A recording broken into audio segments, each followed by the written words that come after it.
seluruh air laut ini dijadikan tintanya untuk nyatet nulis nikmat Allah mah tidak akan tercatat.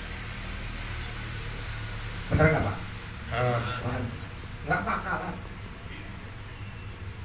Jadi jangan bosan-bosan untuk selalu mengucapkan lafaz alhamdulillah, syukur kepada Allah.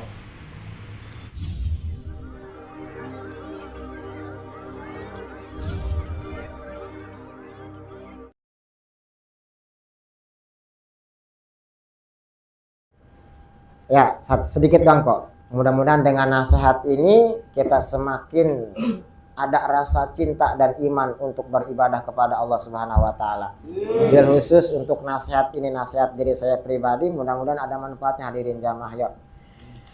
Bismillahirrahmanirrahim. Wa qala al-muallif rahimallahu taala wa nafa'ana fi jami'i ulumihi amin ya Allah ya rabbal alamin. Wa qala rabbi shrah li sadri wa yassir li amri wahlul 'uqdatam min lisani yafqahu qawli. Allahumma aftah lana bima 'allamtana hikmataka wansur 'alaina rahmataka ya dzal jalali wal ikram.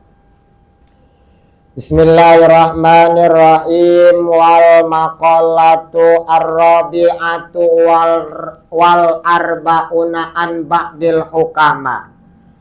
Makalah yang nomor ke-44 itu datang dari ba'dul hukama.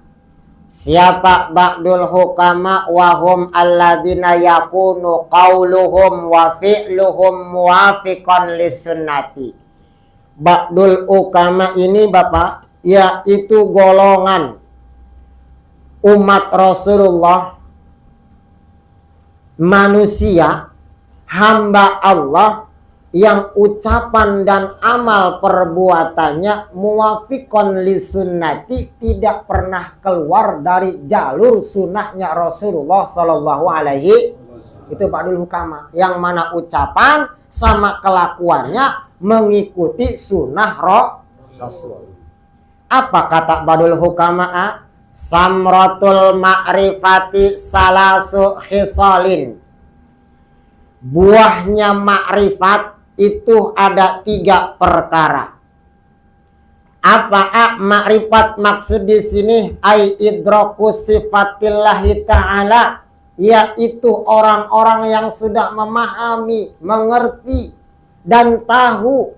Setelah memahami, mengerti dan tahu dan paham, setelah pahamnya tersebut dengan sifat-sifatnya Allah, maka akan timbul 3 perkara yang dihasilkan dari makrifatnya tersebut. Yang mana sifatnya Allah tersebut yang wajib kita tahu, yang sering kita baca waktu zaman kecil mah, yang sekarang udah nggak pernah dibaca lagi. Sifat 20 Pade namanya. Masih apa? Coba. Wujud, kidam. Terusin. Terusin. Terusin.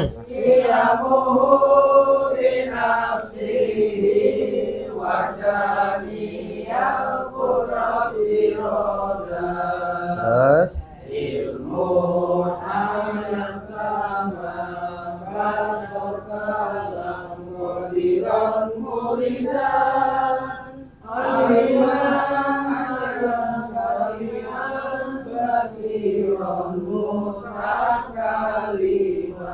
Enakan lagu sifat 20 apa enakan lagu Nela Karisma, Pak? Nela Karisma.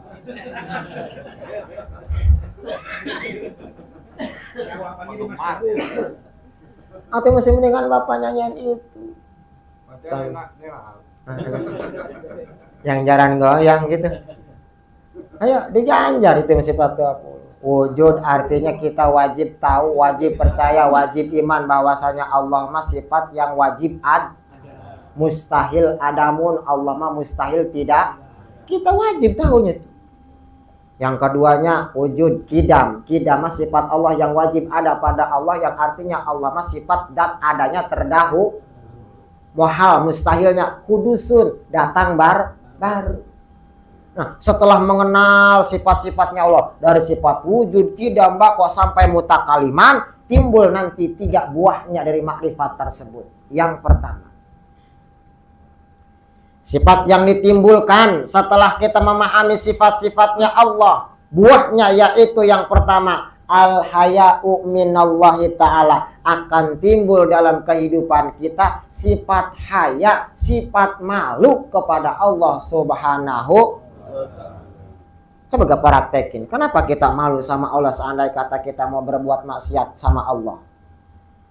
Karena kita paham dengan adanya sifat Allah. Oh, Allah mah punya sifat ilmu, yaitu mengetahui. Yang tadinya mau nyolong kagak jadi nyolongnya karena takut sama Allah. Adanya sifat Allah yang alimun, yang sifat tahu. Mau ngomongin orang nggak jadi, malu sama Allah ngomongin orangnya. Kenapa? Karena kita yakin percaya Allah mah dat yang sama, dat yang mendengar. Mau melangkah orang-orang berjamaah ke masjid, dia mau ke JB, nggak jadi ke JB-nya karena tahu sifat Allah mah basir, maha meli, kagak jadi ke JB-nya. Sifat malu aja dulu Pak, kita mah hidup Pak. Kalau orang udah punya rasa malu sama Allah, artian kata malu untuk melaksanakan maksiat sama Allah, insya Allah hidupnya selamat di dunia, bahagia di akhirat. Kita mau urat mulunya udah pada putus, kagak ada malu-malunya. Jadi yang ditimbulkan buah dari adanya kita memahami sifat-sifat Allah, yaitu punya rasa malu untuk berbuat maksiat kepada Allah Subhanahu. 2. Buah yang ditimbulkan setelah kita memahami sifat-sifatnya Allah selain adanya rasa malu untuk melakukan maksiat sama Allah, wal hub fillah, adanya rasa cinta kepada Allah Subhanahu. Atau kalau kita udah punya rasa malu, otomatis rasa cinta ini akan tumbuh berkembang dalam hati sanubari yang paling dalam. Diajak pengajian 1 jam kurang. Karena kenapa? Adanya rasa cinta semakin bertambah. Pengennya berapa? 30 menit. Hai, salah. Kita mah kebalik. Ibadah mah pengen dikurang-kurangin, tapi dunia mah pengen ditambah. Bener gak nih Pak Nanang? Cocok. Akur. Nah, salat tarawih bacanya Yasin. Pergi besok mah. Saya juga sama, belum kuat Pak. Ini malah lagi ngomongin cacahan buat badan sendiri. Belum ada rasa cinta kita sama Allah. Kenapa? Karena kitanya belum bisa memahami dengan secara benar sifat-sifat Allah Subhanahu. Tanamin gitu sifat wujud sampai mutakalimanya dalam diri kita. Tahu artinya satu persatunya. Insya Allah akan datang rasa malu untuk maksiat sama Allah. Dan timbul rasa cinta yang paling dalam untuk selalu ibadah kepada Allah Subhanahu wa ta'ala. Kalau sholat berjamaah nggak mau, ketinggalan. Pengennya barisan depan, datangnya lebih awal, pulangnya pun nggak mau pertama, terakhir. Sengaja sambil ngecas HP, tiduran. Adem di masjidnya. Pengajian pengennya awal, sedekah paling gede, silaturahim, kemana-mana nyampe. Pengajian, mau pade, kemana-mana nyampe pengajian. Sampai bosan saya juga ngeliatnya.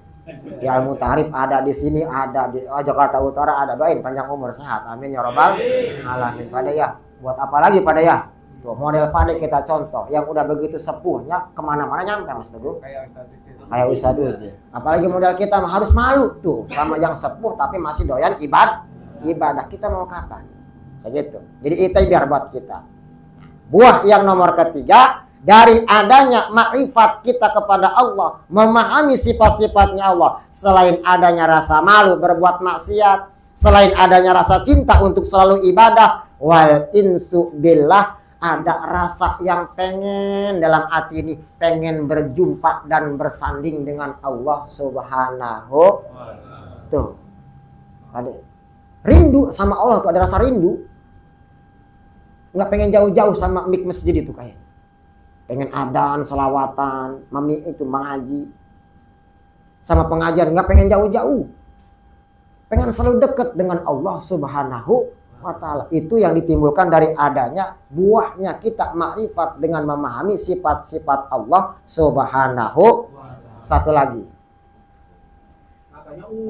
Wal maqalatu khamisatu wal arba'una anin Nabi sallallahu alaihi wasallam. Ji, soalnya paketannya gede ini mah Ji. 4G ini mah. Ngisinya 6 giga kayaknya ini. Info saking pusat, rungukaken. Wal maqalatu khamisatu wal arba'una anin Nabi sallallahu alaihi wasallam. Maqalah yang nomor ke-45 ucapan baginda Rasulullah Muhammad. Kata Rasul, al-mahabbatu fillahi ta'ala asasul ma'rifah. Rasa cinta kepada Allah mah itu pondasinya kita makrifat kepada Allah. Kalau pengen tahu Allah itu siapa, Allah itu ada di mana, wujudnya seperti apa, maka timbulkanlah dahulu rasa cinta kepada Allah Subhanahu. Apa maksudnya cinta di sini? Wahia anta budahu, yaitu ibadah kepada Allah Subhanahu. Semua juga bisa kan bilang cinta sama Allah. Apalagi yang suka ibadah, yang main gapleh juga kalau ditanya, "Woi, gapleh mulu lo. Cinta nggak sama Allah?" "Woi, cinta." Salat kagak. Yang namanya rasa cinta sama Allah mah apapun itu perintah Allahnya dikerjakan, ibadah kepada Allah, itu baru namanya cinta kepada. Nah, buahnya cinta ini akan menimbulkan asasul ma'rifah, akan adanya pondasi makrifat, akan tahu kepada Allah Subhanahu wa ta'ala. Ini ada agak dalam-dalaman dikit ngomongnya. Ayo terus. Wal ifatu ail imtinau anis su'ali minal khalqi alamatul yakin. Yang kedua kata Rasul, selain rasa cinta tersebut pondasinya marifat kepada Allah, wal ifatu alamatul yakin. Sifat tidak pernah meminta kepada orang itu merupakan alamatul yakin, adanya keyakinan dalam hati orang tersebut. Sebaliknya berarti kalau orang hidup selalu minta mulu sama orang, berarti orang tersebut tidak punya keyakinan kepada Allah Subhanahu. Kalau sesuai dengan kebutuhan nggak jadi masalah Pak. Yang jadi masalah ini tidak sesuai dengan kebutuhan. Minta-mintanya tidak sesuai dengan porsinya. Gitu. Ada mah ada, punya mah punya, mampu mah mampu, tapi minta mulu minta sama orang. Yang dimaksud di sini, wa huwa i'tiqadu anna Allah ta'ala qadirun ala kulli syai'in wa razaqun kulla hayawanin. Tidak yakin dengan dat Allah. Kalau dat Allah mah dat yang maha memberikan rizki kepada semua makhluknya. Minta tuh jangan kepada manusia, tapi kepada Allah Subhanahu. Kalau orang selalu minta sama orang berarti nggak punya keyakinan kepada Allah bahwa dat Allah mah yang memberikan rizki. Satu tuh, bahwa Allah mah dat yang maha kuasa, dat yang maha mampu. Mampu untuk memberikan orang itu apa aja. Mampu memberikan rezeki siapapun itu, siapapun orang yang beribadah dan tidak beribadah. Ini ayo kita mintanya lewat ruku dan sujud kita kepada Allah Subhanahu wa ta'ala. Karena ciri orang yang tidak punya keyakinan selalu memohon dan meminta kepada orang lain. Terus wara seyakini at-taqwa, tuh kan kembali lagi nyama. Sedangkan kepalanya keyakinan at-taqwa, yaitu takwa kepada Allah Subhanahu. Kita ulang ini. Cinta sama Allah pondasinya makrifat. Kita akan tahu sama Allah. Kita tidak pernah minta sama orang, itu berarti tanda kita punya keyakinan sama Allah. Dan asli kepalanya keyakinan akan ada timbul dalam hati kita kepada Allah tersebut disebabkan oleh takwanya kita kepada Allah Subhanahu. Silahkan ikhtiarnya ikhtiar, apapun itu bentuknya ikhtiar. Cuman ibadah yang diperintahkan sama Allah jangan ditinggalin, namanya tak. Larangannya kita tinggalkan. Insya Allah nanti apapun itu hajat dan keinginan kita pasti akan diberikan oleh Allah Subhanahu wa ta'ala. Berawal dari takwa dulu. Kepalanya takwa. Rasa cintanya doang, tapi kalau takwanya nggak dibawa buat apa? Mintanya doang sama Allah, tapi ibadahnya ditinggalin atau buat apa? Kalau orang hidup manusia, kita potong, mohon maaf, lehernya, dipisahin kepalanya, kira-kira mati apa hidup? Atau mati. Ibadah kita pun sama. Kalau tanpa diiringi dengan takwa kepada Allah Subhanahu wa Ta'ala, itu kan ada artinya. Permohonan kita wajar mungkin selama ini kurang dikabul sama Allah, lambat diijabahnya sama Allah, kitanya kurang nurut sama Allah Subhanahu. Itu sebenarnya Bapak Dek, takwanya kita masih kurang dekat dengan adanya Allah Subhanahu wa Ta'ala. Waridho bitakdirillahi, dan harus ridho dengan adanya takdir Allah Subhanahu wa Ta'ala. Apa yang namanya takdir? Wa sururul qalbi bima qadarallahu ta'ala alaihi minal marri wal uluwi.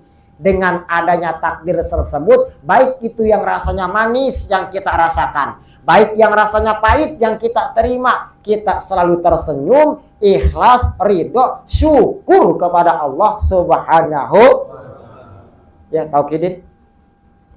Sampai info dari pusat datang, dari baginda Rasul, untuk ketenangan dalam kehidupan kita. Tanamin rasa cinta dengan kita beribadah kepada Allah, agar timbul rasa makrifat kita kepada Allah Subhanahu. Jangan pernah meminta sama makhluk. Kita harus yakin bahwa dat Allah yang memberikan rezeki, dat Allah yang maha kuasa. Kita harus tahu bahwa awal muasal adanya keyakinan tersebut akan timbul dalam hati kita dengan takwa yang kita laksanakan selama hidup di alam dunia. Yang terakhir, harus ridho dengan adanya takdir Allah Subhanahu. Kalau 4 unsur, 4 elemen ini udah kita tanamkan, udah kita laksanakan, insya Allah di dunia kita akan mendapatkan ketenangan, mendapatkan kebahagiaan, keselamatan, lebih-lebih nanti di yaumil kiamah di alam surganya Allah Subhanahu.